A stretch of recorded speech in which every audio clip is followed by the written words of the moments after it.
This phony NBC television network.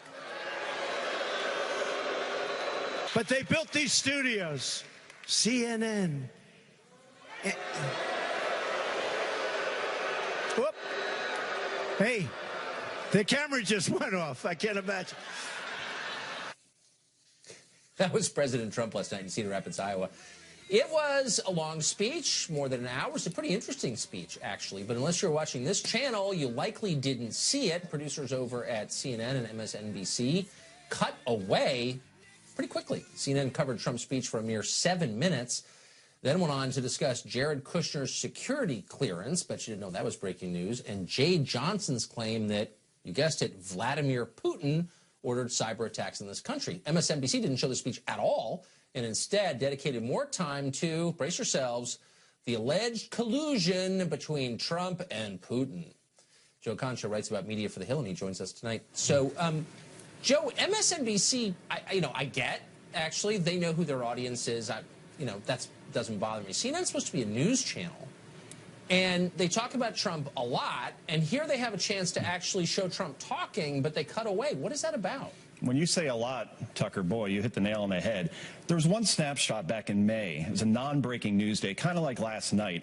MRC study showed that CNN talked about Trump 92% of the time from 4 a.m. to 11 p.m. And if you watch the network, and I watch it often because it's part of my job, that's about right. Probably somewhere between 85 and 92%. They're talking about Trump. So when you're so myopic on a particular person, in this case the president, why wouldn't you cover him live to actually hear what he has to say, unless that unfiltered version of Trump doesn't allow for commentary, punditry, or maybe speculation around the latest bombshell that came via unnamed sources?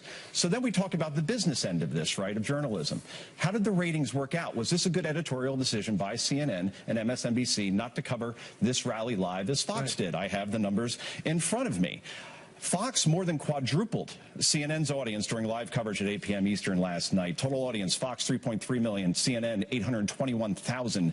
Against MSNBC, Fox 3.3 million, MSNBC 1.53 million. Then people talk about the demographic. That's the younger audience that advertisers cover most. Fox 642,000, MSNBC 414,000, CNN 260,000. So was this a good choice? It appears not from a business perspective or an editorial perspective.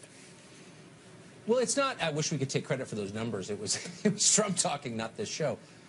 But it's not really journalism what CNN is practicing anymore. It's advocacy. And again, that's okay. I think there's a role for advocacy. But why does the channel continue to brand itself as a news outlet?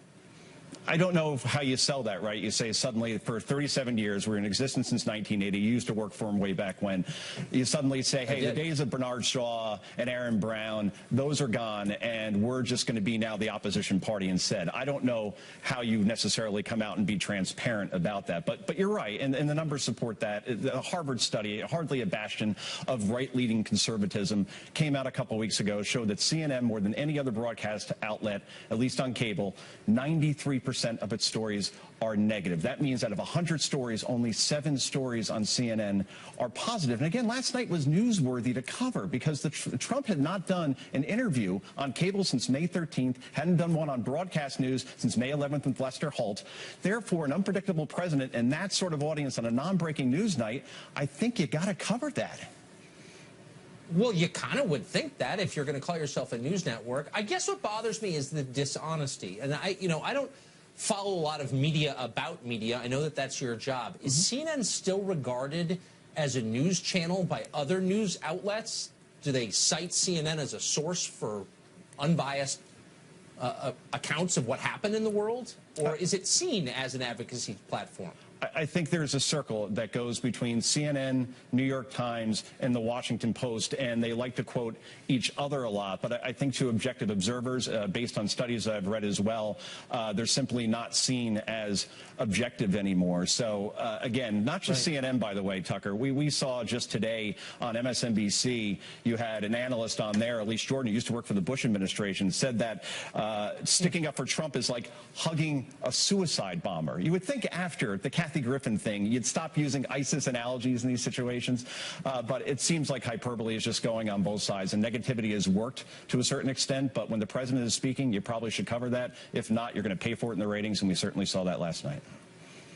Extremism, the pursuit of Trump, is no vice. That is their view. It's unbelievable. Joe, thank you for joining us. Good to see you. It was great.